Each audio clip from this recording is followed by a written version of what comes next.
think that we have three basic jobs.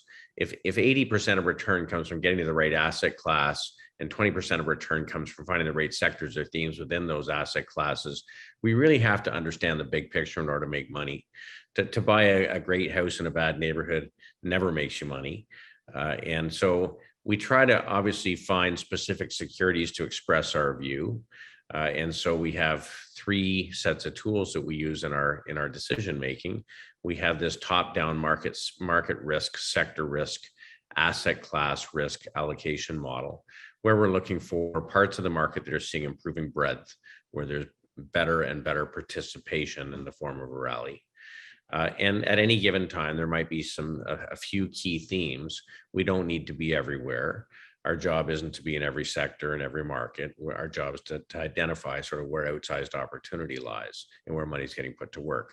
Within those groups, we have to find ideas, specific situations where things are good, getting better, where those securities can be revalued versus their peers within that neighborhood. And if we do it right and address each of these three key factors, we have a portfolio that is relevant kind of in the current market environment.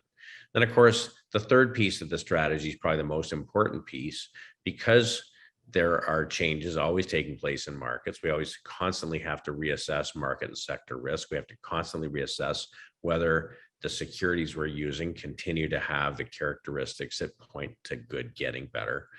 And so that third piece of it is a very disciplined inventory management tool where we have to be good sellers, because good companies generally continue to get better. However, things change, and we do have to be able to pare out, sell off the weak inventory and replace it with stronger participants when markets go through changes.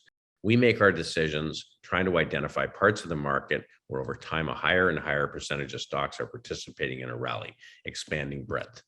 We're happy to be invested in sectors and themes and asset classes and geographic regions when we see expanding breadth. There's no bear market ever took place while we saw expanding breadth. Similarly, though, when we see deterioration in breadth or fewer and fewer stocks performing well, that ultimately turns into a market decline, we aren't prepared to put on new money. We don't have to be everywhere. We need to focus on leadership. We're always looking for new leadership to emerge. And then, of course, when things stop working, we have to be prepared to play defense. We've shown a history of getting defensive in tough markets, just like we did in January, February this year.